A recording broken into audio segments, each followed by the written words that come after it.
तो आज क्लास शुरू करते हैं, थोड़ा सा रिवीजन कर लेते हैं। एक आध कंसेप्ट जो ऑफलाइन क्लास में हम लोग कर चुके हैं, लेकिन यहाँ पर एक बार रिवीजन की ज़रूरत है। ये है हमारा कंसेप्ट है क्लस्टर पॉइंट, है ना। ये जो कंसेप्ट है इसका नाम है हमारा cluster point.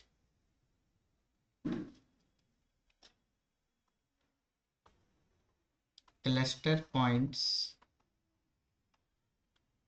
Of a sequence.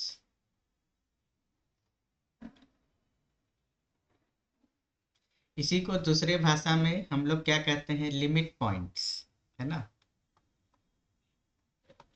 Limit points of a sequence.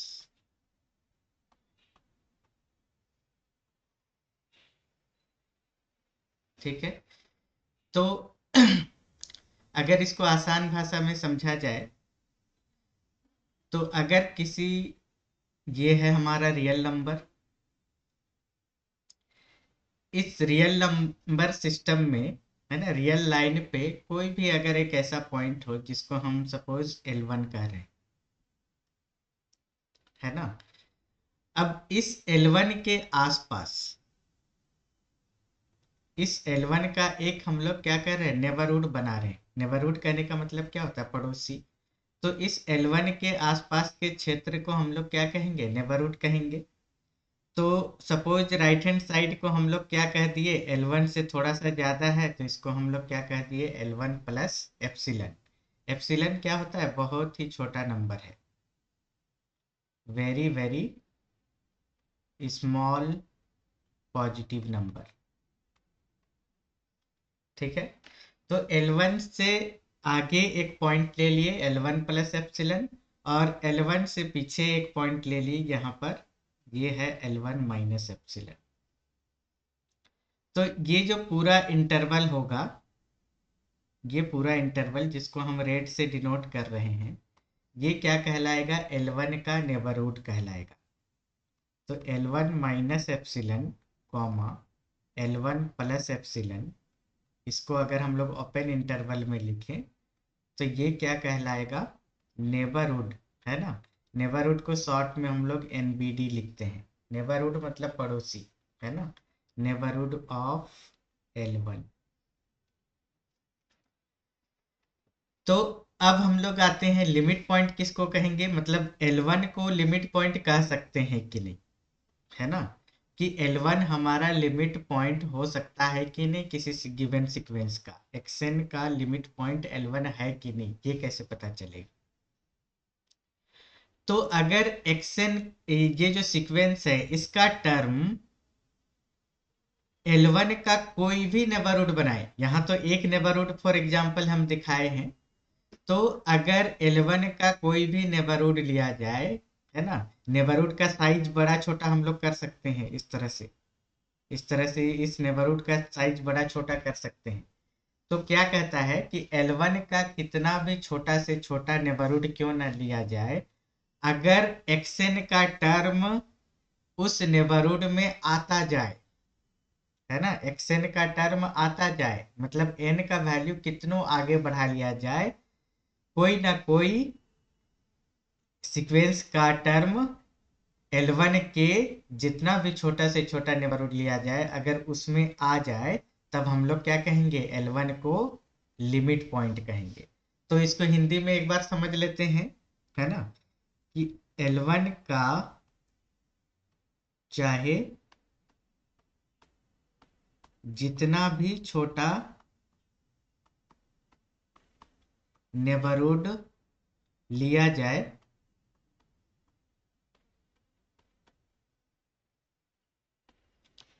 अगर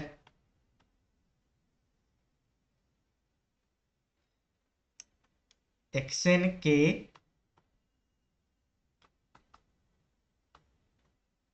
इनफाइनाइट नंबर ऑफ टर्म्स, है ना, xn के इनफाइनाइट नंबर ऑफ टर्म्स उस नेबरहुड में अगर होंगे,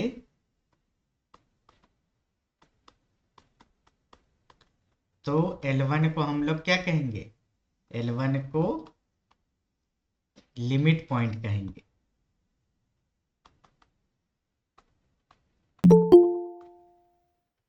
एक मिनट, कोई जुड़ना चाह रहे हैं लगता है।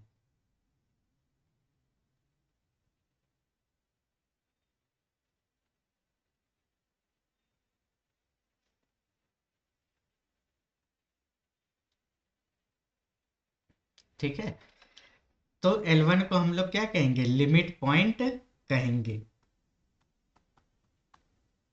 किसका, उस सीक्वेंस का, है ना। एक मिनट, आप लोग टाइम से जुड़ जाइए ताकि क्लास के बीच में जो है कि हमको एडमिट ना करना पड़े, है ना, क्योंकि बार बार हमको एडमिट करना पड़ता है। ठीक है, तो L1 को उस सीक्वेंस का एक लिमिट पॉइंट कह सकते हैं। L1 को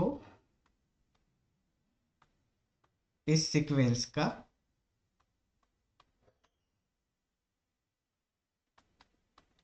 एक लिमिट पॉइंट कहा जाएगा।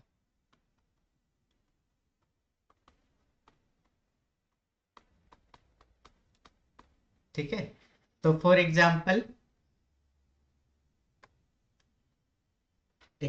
के लिए हम लोग क्या ले लेते हैं, एक सीक्वेंस ले लेते हैं, xn equal to -1 to the power n। तो अगर इसका टर्म्स लिखने का कोशिश करेंगे तो क्या लिखेंगे, x1 का वैल्यू -1 टू द पावर 1 होगा, तो -1, n का वैल्यू हम 1 2 3 पुट करते जाएंगे, x2 का वैल्यू -1 टू द पावर 2, ये 1 आएगा, x3 का वैल्यू -1 टू द पावर 3, -1 आएगा, इसी तरह से। तो अब ये सीक्वेंस जो है इसको हम चाहे कितना भी आगे क्यों ना बढ़ाएं, x4 का वैल्यू फिर 1 आएगा, x5 का -1 आएगा, आप देखते जा रहे हैं कि हम चाहे कितनों आगे क्यों ना चला जाए, x का सफिक्स अगर हम ऑड रखेंगे तो इसका वैल्यू -1 आएगा, x का सफिक्स अगर हम इवन रखेंगे तो इसका 1 आएगा, है ना।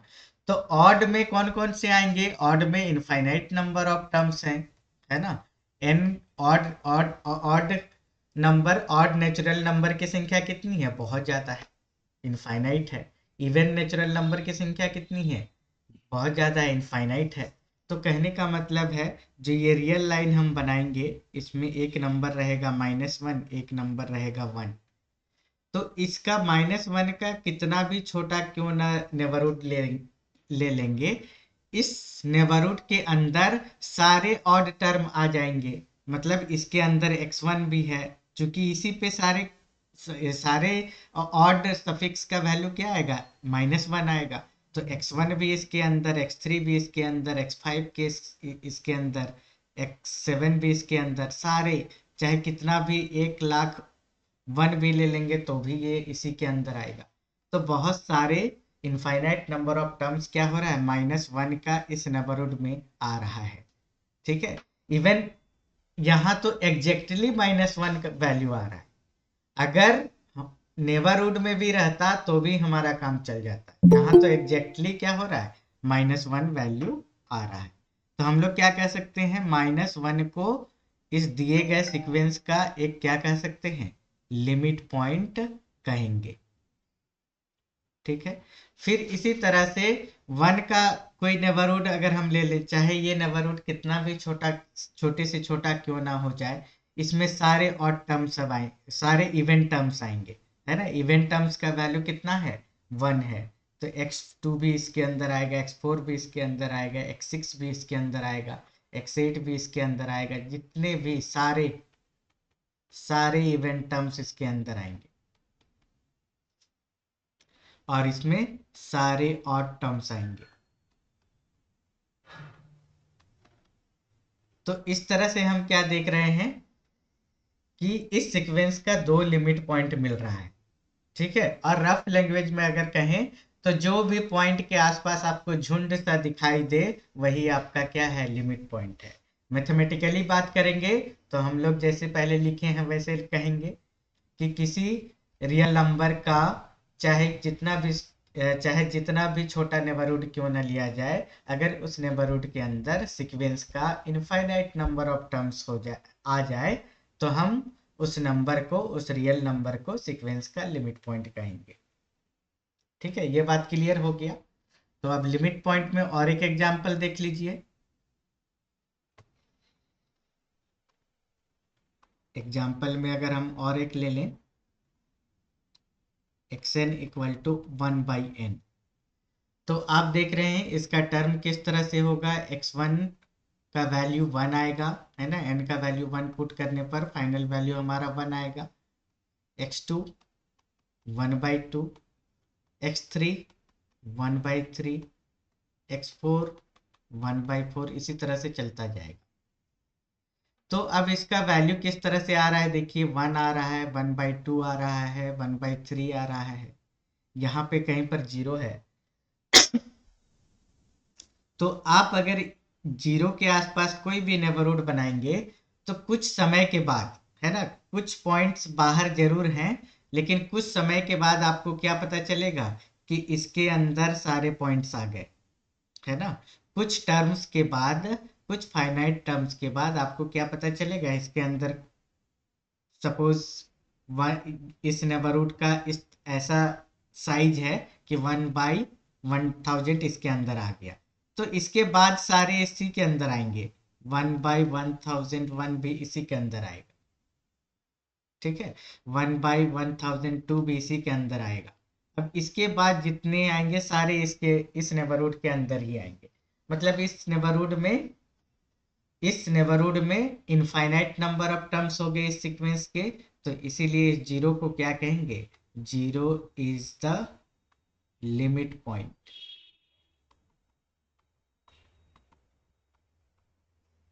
Of the sequence. ठीक है, अब आते हैं हम लोग, लिमिट पॉइंट अगर क्लियर हो गया हो तो आगे बढ़ते हैं हम लोग कन्वर्जेंट सीक्वेंस, है ना, कि कौन सा सीक्वेंस को हम कन्वर्जेंट कहेंगे, कौन से सीक्वेंस को कन्वर्जेंट नहीं कहेंगे।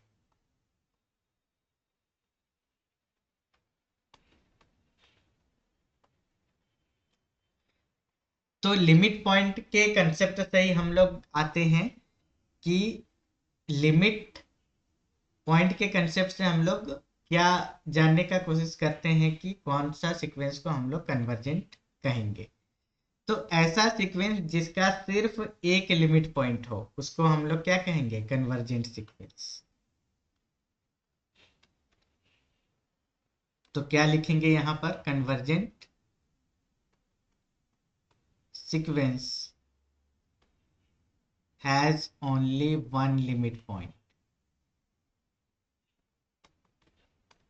ठीक है, ऐसा सीक्वेंस जिसके पास सिर्फ एक लिमिट पॉइंट हो, उसको हम लोग क्या कहेंगे, कन्वर्जेंट सीक्वेंस कहेंगे।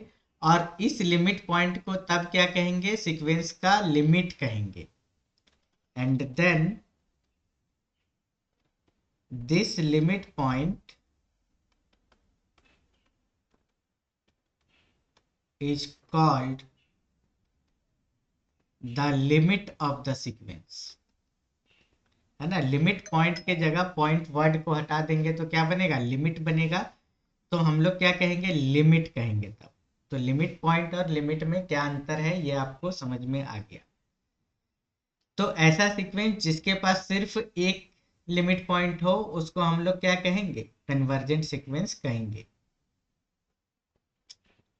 और उस सीक्वेंस के लिमिट पॉइंट को हम लोग क्या कहेंगे, लिमिट कहेंगे, सिर्फ लिमिट कहेंगे, limit of the sequence.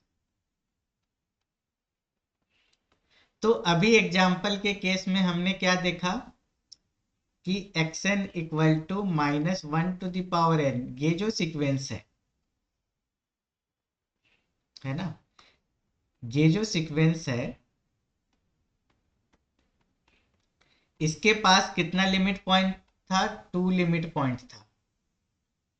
It has 2 limit points. कौन कौन, अभी हमने देखा -1 and 1। तो ये तब हमारा कन्वर्जेंट सीक्वेंस नहीं होगा। अच्छा, इसमें लिमिट पॉइंट में हम लोग क्या कर देते हैं, फाइनाइट लिमिट पॉइंट भी कर देते हैं ताकि और क्लियर हो जाए, तो ये ना कहे कि इनफाइनाइट लिमिट पॉइंट हमारा है, इन्फिनिटी भी एक लिमिट पॉइंट है, ऐसा नहीं, फाइनाइट लिमिट पॉइंट। ठीक है, फाइनाइट नंबर होना चाहिए, जो भी लिमिट का वैल्यू निकले वो क्या आना चाहिए, फाइनाइट आना चाहिए। आप लोग क्लास 12th में आप लोग पढ़े भी होंगे कि लिमिट आप लोग निकालते थे तो लिमिट का वैल्यू फाइनाइट आता है कि नहीं। तो टू लिमिट पॉइंट्स इसके हो गए इस सीक्वेंस के, एग्जाम्पल 1 के। तो ये हमारा कन्वर्जेंट नहीं कहलाएगा, क्यों, क्योंकि इसके पास दो लिमिट पॉइंट हो गए, तो it is not a convergent sequence, है ना। ये सीक्वेंस क्या है, नॉट कन्वर्जेंट है, नॉट कन्वर्जेंट। अब हम लोग आते हैं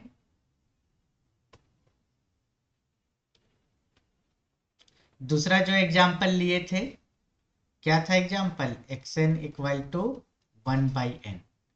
इसके लिमिट पॉइंट कौन थे, इसके लिमिट पॉइंट्स एक ही थे, है ना, only one finite limit point, only one limit point, और ये क्या था आपका, जीरो था। तो ये क्या हो जाएगा, हमारा एक कन्वर्जेंट सीक्वेंस हो जाएगा।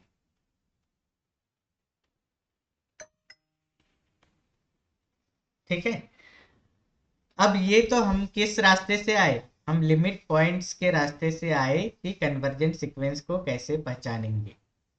अब हमारे एग्जाम में क्वेश्चन आ सकता है ना, कि which of the following sequence is convergent, चार ऑप्शन दिया रहेगा, आपको बताना होगा।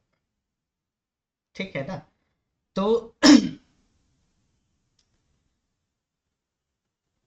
अब लेकिन हम लोग क्या करेंगे कि एक दूसरे तरीके से लिमिट पॉइंट को या लिमिट को समझने की कोशिश करते हैं। एक दूसरा मेथड, या तो कहें इसका जो मेन डेफिनेशन जो है, ठीक है, तो इसका जो असली डेफिनेशन है उस पे अब हम लोग आते हैं। तो इस डेफिनेशन को समझने के लिए थोड़ा सा एक स्टोरी हम लोग बनाते हैं, और उस स्टोरी के जरिए समझने का कोशिश करते हैं, है ना। इस डेफिनेशन को हम क्या कहेंगे, epsilon M definition, epsilon M definition of convergent of a sequence.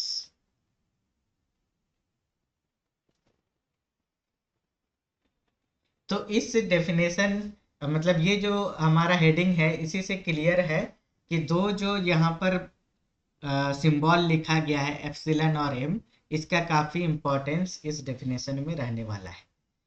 Epsilon को तो आप जानते ही हैं क्या है, ये very very small number, small positive number, है ना, काफी छोटा पॉजिटिव नंबर है। एम क्या है, एक नेचुरल नंबर है।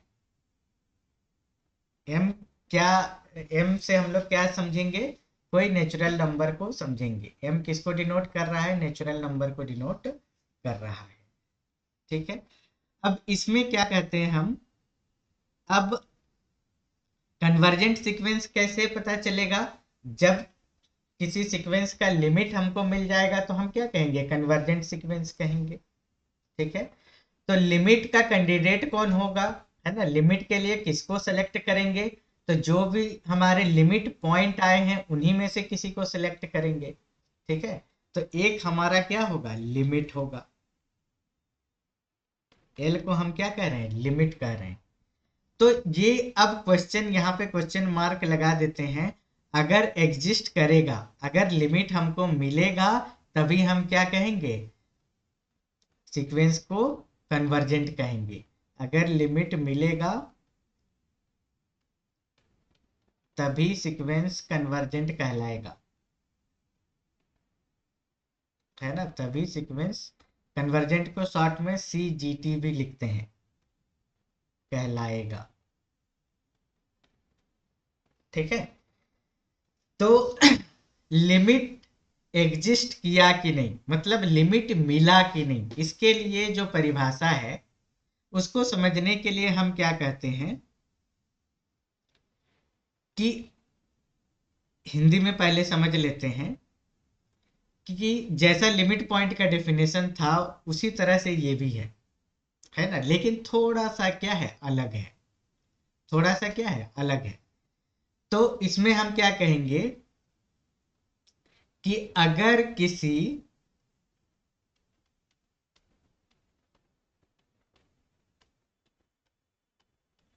दिए गए एप्सिलन के लिए, है ना, एप्सिलन का वैल्यू प्रोवाइड किया जा रहा है, एप्सिलन का वैल्यू आपको दिया जा रहा है, आपका क्या काम क्या है, एम को खोजना, ये प्रोवाइड किया जाएगा, ये दिया जाएगा आपको, एप्सिलन का वैल्यू दिया जाएगा, आपका काम क्या है, एम को खोजना, इसको खोजना है। अगर आप m का वैल्यू को खोज पाए तब हम क्या कहेंगे, लिमिट एग्जिस्ट कर रहा है। अगर m का वैल्यू नहीं खोज पाए तो क्या कहेंगे, लिमिट एग्जिस्ट नहीं करेगा। तो m को किस आधार पर खोजना है उसी को हम इस सेंटेंस में लिख रहे हैं। तो अगर किसी दिए गए एप्सिलन के लिए एक नेचुरल नंबर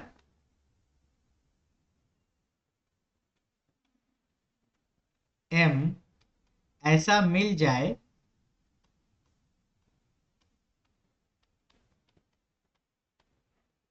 कि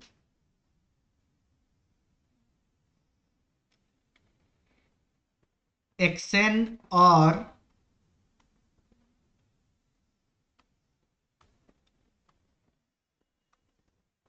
xn और l के बीच की दूरी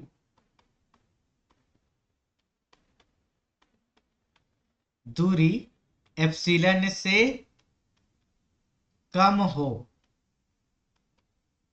हो जाए जब जब n का वैल्यू m से ज्यादा हो। ठीक है, इसको अच्छे से समझने का कोशिश करेंगे, इसको हम थोड़ा फिगर से समझा देते हैं। जैसे कि l किसी रियल नंबर में रहेगा, है ना, l रियल लाइन पे रहेगा। अब क्या कहता है कि अगर आपको एप्सिलन दे दिया गया तो आपको नेबरहुड मिल जाएगा l माइनस एप्सिलन और l प्लस एप्सिलन। ठीक है, आपको एप्सिलन दे दिया गया मतलब l का नेबरहुड दे दिया गया।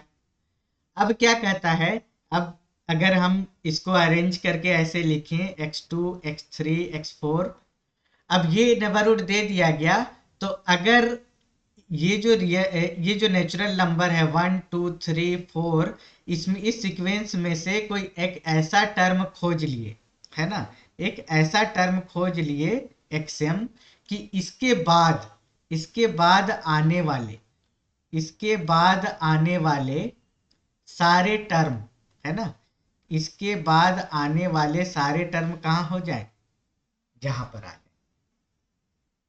है ना। लिमिट पॉइंट का डेफिनेशन में सारा टर्म आना जरूरी नहीं था, है ना, इनफाइनाइट टर्म हो सकते हैं लेकिन कुछ कुछ टर्म छूट सकते थे। जैसे लिमिट पॉइंट के केस में हो सकता है कि m+2 छूट जाता, m+4 छूट जाता, जैसे कि वहां पे हम लोग देखे थे कि सारा इवेंट टर्म -1 के केस में छूट गया था और सारा ऑड टर्म +1 के केस में छूट गया था।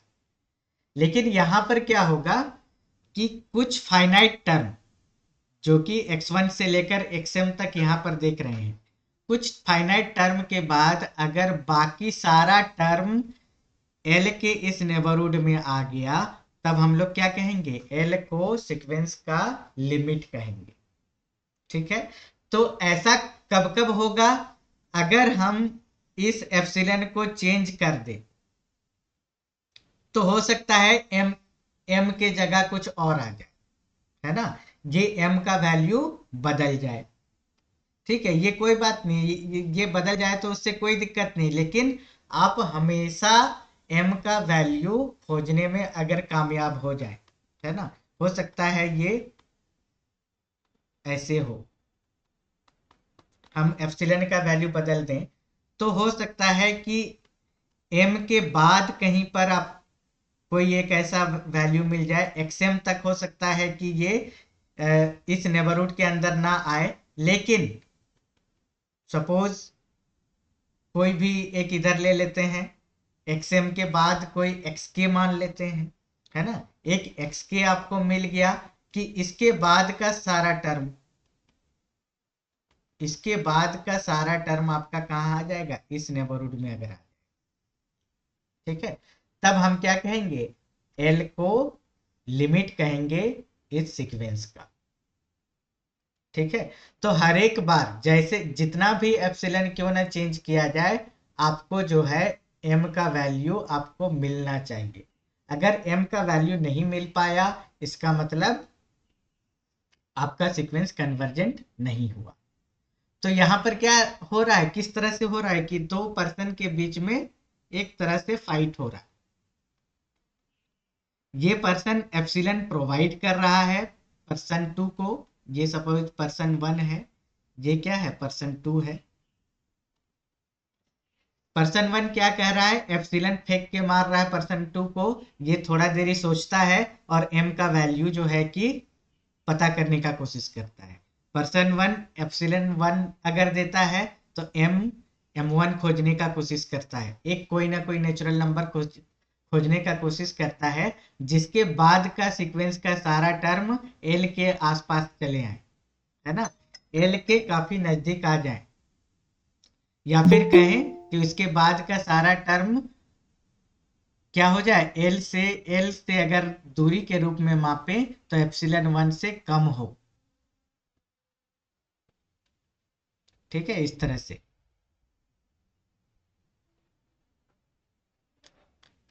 तो अगर ये एप्सिलॉन टू इससे देता है, तो ये इसको कोई ना कोई नेचुरल नंबर खोजना पड़ेगा। ये एप्सिलॉन थ्री देगा, तो इसको कोई ना कोई नेचुरल नंबर खोजना पड़ेगा।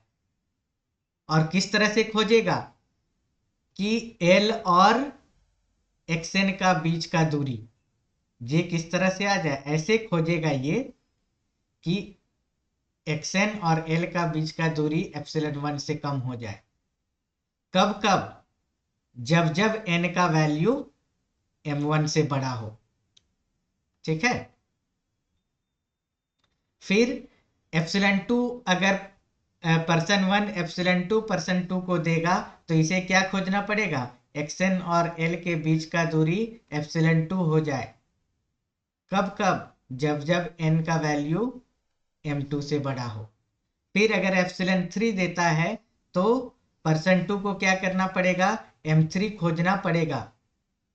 ठीक है, m3 खोजना पड़ेगा सच दैट कि xn और l का बीच का दूरी एप्सिलॉन थ्री से कम हो जाए, जब जब n का वैल्यू m3 से बड़ा, है ना। मॉड साइन क्या बताता है, अगर हम x माइनस वाई लिखते हैं, इसका मतलब है x और y के बीच का दूरी।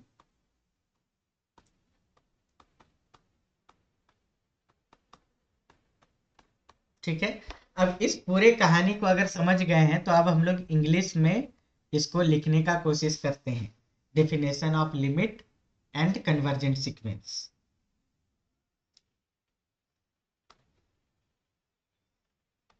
है ना, कन्वर्जेंट सीक्वेंस का डेफिनेशन लिखते हैं।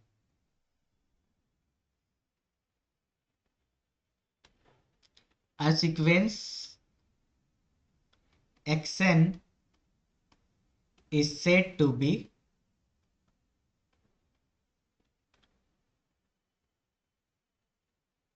converges to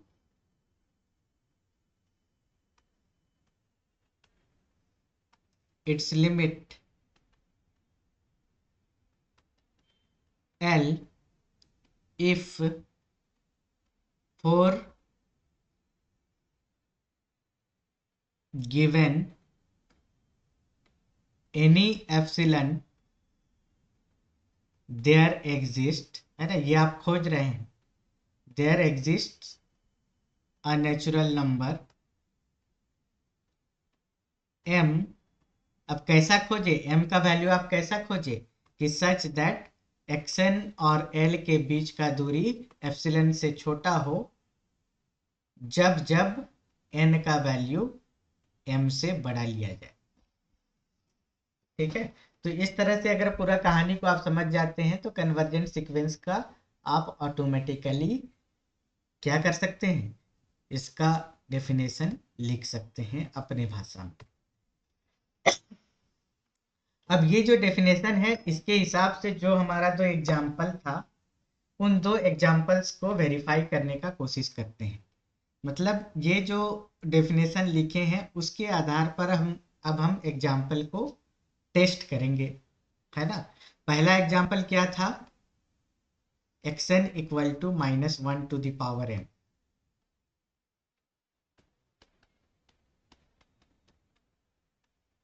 ठीक है, अब इसमें आप देख रहे हैं कि इसका टर्म -1 और 1, यानी कि इसका लिमिट पॉइंट क्या है, -1 और 1 है। तो लिमिट के लिए कोई जो कैंडिडेट हम सेलेक्ट करेंगे वो -1 और 1 में से सेलेक्ट करेंगे। ठीक है, लिमिट के लिए कोई कैंडिडेट सेलेक्ट करेंगे तो क्या करेंगे, -1 और 1 में से सेलेक्ट करेंगे। सपोज एल का वैल्यू हमने -1 ले लिया। अब यहां पर हम कितना भी छोटा से छोटा, है ना, कितना भी छोटा से छोटा नेबरहुड क्यों ना बना लें, हम चाह के भी m का वैल्यू नहीं खोज सकते। ठीक है, अगर हम m का वैल्यू 1001 भी ले लें या बहुत बड़ा ही क्यों ना ले लें, है ना, तो xm जरूर यहां पर आ जाएगा। xm+1 जरूर, सॉरी xm+2 जरूर यहां पर आ जाएगा, है ना। आप देख रहे हैं कि m का वैल्यू अगर ये लिया जाए तो m+1 का वैल्यू क्या हो जाएगा, 1, और कितना जीरो लिया गया है, 1 2 3 4 5 6 7 8 9 10 11, 1 2 3 4 5 6 7 8 9 10 11। इसका वैल्यू क्या हो जाएगा, इधर 1 जोड़ेंगे दोनों साइड तो ये 2 आ जाएगा, ये क्या आ जाएगा, इवन नंबर आ जाएगा। तो ये क्या होगा, ये छिटक के इधर आ जाएगा, छिटक के 1 के पास आ जाएगा, है ना। क्यों, क्योंकि हम लोग पहले ही देख चुके हैं कि अगर ऑड रहे सफिक्स तो -1 आता है, इवन रहे सफिक्स तो 1 आता है। तो इस नेबरहुड के अंदर तो जा ही नहीं पा रहा है ना। इसके बाद जैसे ही m+2 रहेगा तो फिर यहां पर आ जाएगा छिटक के। तो ठीक है, कुछ आ रहा है लेकिन फिर छिटक के 1 के पास चला जा रहा है ना। सारा टर्म नहीं आ पा रहा है, भले इस नेबरहुड में इनफाइनाइट टर्म है, बहुत ज्यादा टर्म है, लेकिन सब टर्म नहीं आ रहा है। ठीक है, और लिमिट होने का कंडीशन क्या है कि कुछ टर्म के बाद कुछ टर्म का उसको लिवरेज है, कुछ टर्म का छूट है। ठीक है, वो कुछ टर्म में से वो लाखों ही क्यों ना हो, लेकिन 1 लाख टर्म के बाद नेबरहुड के अंदर घुस जाना चाहिए, उसके बाद का सारा टर्म घुस जाना चाहिए, तभी हम क्या कहेंगे, लिमिट कहेंगे। और अगर चाहे कितनों भी ज्यादा से ज्यादा टर्म क्यों ना लिया जाए, सपोज 1 करोड़ टर्म के बाद भी अगर कोई भी अगर एक छिटक के बाहर निकल जाए तो हम क्या कहेंगे कि लिमिट नहीं कह सकते। तो इस तरह से यहां पर क्या देख रहे हैं कि -1 हमारा लिमिट नहीं हो पा रहा। सेम केस उसी तरह से 1 को अगर हम कैंडिडेट घोषित करें लिमिट का तो ऑड वाले छिटक के -1 के पास आ जाएंगे, है ना। तो हमेशा देख रहे हैं कि सारे टर्म को हम अंदर नहीं ले जा पा रहे हैं, कुछ फाइनाइट टर्म्स के बाद के सारे टर्म को हम नेबरहुड के अंदर नहीं डाल पा रहे हैं। तो इसीलिए ना तो -1 ना ही 1 हमारा यहाँ पर लिमिट बन पा रहा है। ठीक है, तो हम लोग क्या लिखेंगे, ना तो -1 और ना ही +1 इस सीक्वेंस का लिमिट है। और जब लिमिट पॉइंट लिमिट नहीं बन पाया, लिमिट पॉइंट लिमिट नहीं बन पाया, तो दूसरा कोई भी लिमिट नहीं बन पाएगा। ठीक है, इसका गारंटी है, क्योंकि लिमिट पॉइंट के आसपास बहुत इनफाइनाइट नंबर ऑफ टर्म्स रहते हैं। अगर वही नहीं बन पाया तो बाकी तो डिस्क्रीट है ना, बाकी नंबर के आसपास तो कोई टर्म ही नहीं है इस सीक्वेंस के केस में। तो ना तो -1 और ना ही +1 इस सीक्वेंस का लिमिट होगा। अब एग्जाम्पल 2 के केस में हम लोग ने क्या देखा, हम लोगों ने xn इक्वल टू 1/1 लिया गया। अब इसमें हम क्या देख रहे हैं, इसमें हम क्या देख रहे हैं कि जो हमारे टर्म्स का वैल्यू घटता जा रहा है। तो जब घटता जा रहा है तो हम कोई भी नेबरहुड लेंगे तो कभी ना कभी यहां पर ये इंटर कर जाएगा। ठीक है, कभी ना कभी ये इंटर कर जाएगा, और जैसे ही एक बार टर्म इंटर कर गए तो सारे टर्म इसी के अंदर आना शुरू हो जाएंगे। अब कोई यहां से बाहर टर्म नहीं जा पाएगा, क्योंकि ये आप देख रहे हैं क्या है, घटता हुआ सीक्वेंस है। जो घटता हुआ सीक्वेंस है अचानक बढ़ तो नहीं जाएगा, तो एक बार जैसे ही इंटरवल के अंदर घुस गया तो उसके बाद के सारे टर्म इंटरवल के अंदर ही बने रहेंगे। तो इसीलिए ये क्या हो जाएगा, 0 पे ये कन्वर्ज कर जाएगा। ठीक है, और कॉमन सेंस में भी देख रहे हैं हम लोग, कॉमन सेंस पे भी देखते हैं कि पहले वाले सीक्वेंस में झूला झूलता था, है ना, कभी -1 कभी 1, कभी 1 कभी -1, और ये एक डायरेक्शन में चलता जा रहा है और 0 के नजदीक पहुंच जा रहा है। तो 0 हमारा क्या हो जाएगा, यहां पर लिमिट पॉइंट हो जाएगा। ठीक है, अब इसमें से और एक दो एग्जाम्पल करते हैं।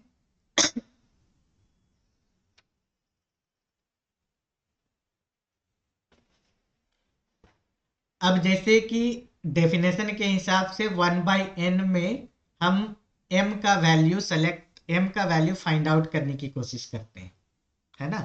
तो मतलब पर्सन 1 अगर हमें एप्सिलन दे के मारा तो पर्सन 2 क्या करेगा, पर्सन 2 m का वैल्यू खोजेगा, लेकिन ये m का वैल्यू क्या आएगा, है ना, ये m का वैल्यू क्या आएगा, ये हमारा क्वेश्चन है। तो जो डेफिनेशन है उसी का यूज करके हम m का वैल्यू खोजेंगे। तो कैसे खोजेंगे, कि हमें क्या कह रहा है कि एप्सिलन ये दे के मारा, तो हमें क्या चाहिए कि xn और l के बीच का दूरी एप्सिलन से कम हो। कहने का मतलब xn का वैल्यू पुट कर दिया जाए कि 1/n और l के बीच। अब l का वैल्यू यहां पर क्या ले लिए, कौन सा हम लोग एग्जाम्पल कंसिडर कर रहे हैं, एग्जाम्पल हम कंसिडर कर रहे हैं xn इक्वल टू 1/n। तो xn का वैल्यू 1/n हो गया, और l हमारा कौन सा कैंडिडेट है, 0 को हम लिमिट के तौर पर देखना चाहते हैं।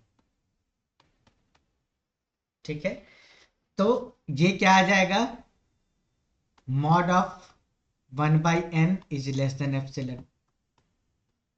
अब 1/n ऑलवेज पॉजिटिव रहता है, तो इसमें मॉड के अंदर रहे या मॉड के बाहर रहे हमेशा वैल्यू सेम ही होगा।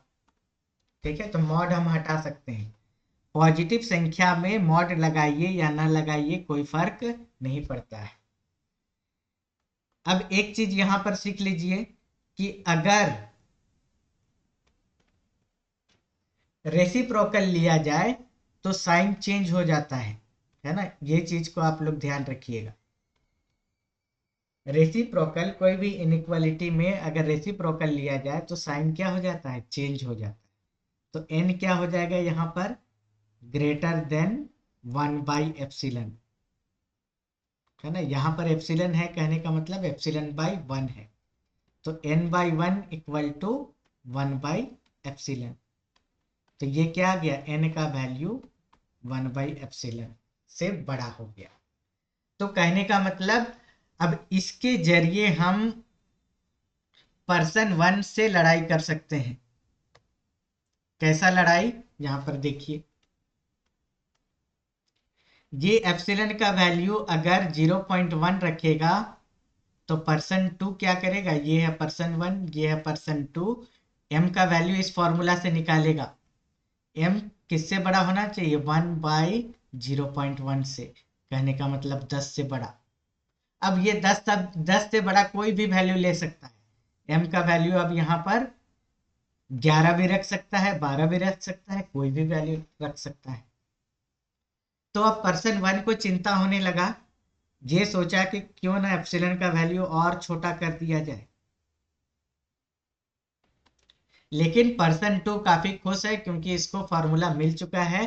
तो ये m का वैल्यू क्या रखेगा, 1/0.001, कहने का मतलब 1000। अब m का वैल्यू यहाँ पर कुछ भी ले सकता है, बस 1000 से ज्यादा होना चाहिए। ये 1001, 1003 कुछ भी ले सकता है।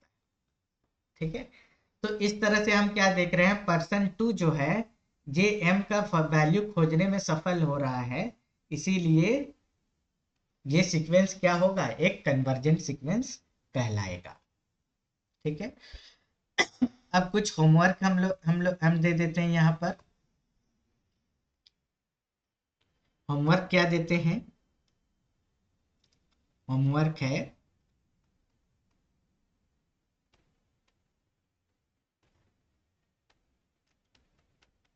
Find the value of m for the given sequences, for the given epsilon लिख दीजिए। तो पहला क्या है,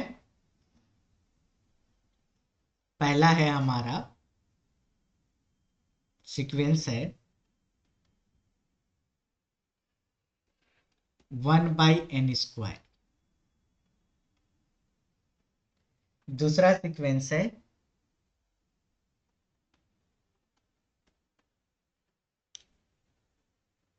थोड़ा इजी दिया जाए,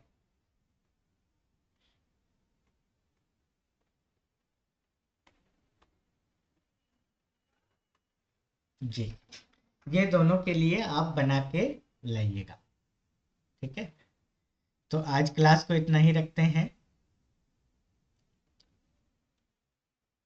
अब एक दिन छोड़ के परसों हम लोग मिलते हैं। ओके।